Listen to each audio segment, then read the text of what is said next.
الحبايب مساء الخير. شفتوا مذيعة البرامج الدينية اللي خلعت الحجاب وفي لبست مفتوح وبدأت ترقص وحاجات كده؟ طيب هوريها لكم قبل وبعد وهحكي لكم قصتها لأن فيها تفاصيل غريبة. يلا بينا. اللي حصل ان انا فجأة نمت، صحيت لقيت نفسي قلعت الطرحة، لقيت نفسي بنزل بالليل وانا مش عارفة حاجة. لقيت نفسي واحدة تانية. انا ليلي، انتوا فاكرين لا عبد العزيز هترجع؟ انا ليلي.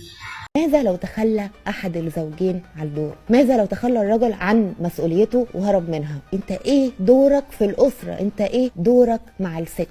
طيب زي ما انتم شايفين دي آلاء عبد العزيز مذيعة برامج دينية، وكانت يعني على خلق وناس كتير بتتفرج عليها. اللي حصل زي ما هي قالت في روايتها انها تعرضت لضغوط شديده جدا ومآسي شديده في حياتها، واحده بسبب زوجها، وزوجها ده سابها هي وبنتها لمده سنتين، لا كان بيعبرها ولا بيصرف عليها واهملها والى اخره، لدرجه انها يعني اصيبت بمرض نفسي.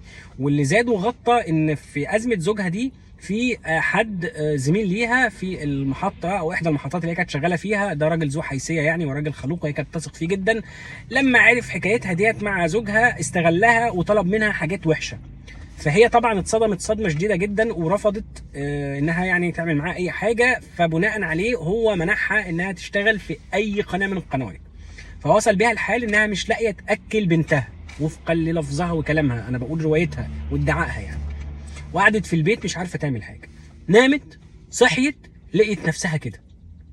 والله العظيم هي اللي قالت كده، يعني هي نامت صحيت لقيت نفسها بتقلع الحجاب وبتلبس مفتوح وبترقص وبتعمل حاجات كده يعني، وبوتوكس في شفايفها ونفخه الشفايف كده يعني. الدكاتره قالوا وفقا لتشخيص اللي هو التشخيص الظاهري من بره، دي حاجه اسمها يا اما اضطراب الشخصيه الهستيري او مرض ثنائي القطب، والاثنين او كلاهما يعني هم امراض نفسيه شديده وصعبه وبتحتاج علاج وعلاج لفترات طويله. دكاتره تاني قالوا لا، بناء على يعني حركاتها وكلامها وتصرفاتها والى اخره دي مش مريضه، دي ست بتدعي. تمام؟ من ضمنهم يعني دكتور شهير جدا قال لا الست دي مش مريضه، الست ديت بتهزر او الست دي بتستهبل. ليه اللي قالوا بتدعي قالوا كده؟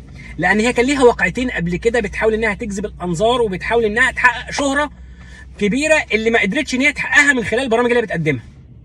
سنة 2021 طلعت وقالت زوجي بيضربني وانا بتعرض لقهر زوجي ومش عارف ايه وبيطفي في جسمي سجاير وحاجات كده، ورفعت قضية خلع وفرحت بالخلع وكانت بتزغرط ومش عارف ايه وحاجات كده قدام الناس على التيك توك وعلى وسائل التواصل الاجتماعي على اساس انها تجذب الانظار يعني.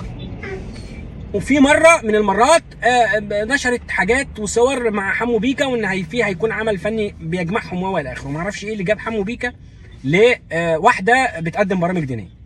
ففي بعض الناس قالوا لا دي ست بتدعي بقى، ويعني احنا لينا قبل كده او هي ليها وقائع قبل كده ولا سيبوكم منها. انا بقى بقول ايه؟ بقول طبعا احنا في الاول وفي الاخر المرض النفسي ده طبعا لازم يقدر ولازم الواحد يقف عنده، تمام؟ ولازم نعذر لحد اخر لحظه. وانت يا بنت الناس اعرضي نفسك، لانها طلعت وقالت انقذوني وما اعرفش ايه والحقوني والنبي الحقوني من نفسي وحاجات كده، وهي عايشه بشخصيتين عامله زي فرج في مسلسل اللالا لاند. عارفين محمد ثروت في اللالا لاند كان عايش بفرج الطيب وفرج الشرير كده يعني.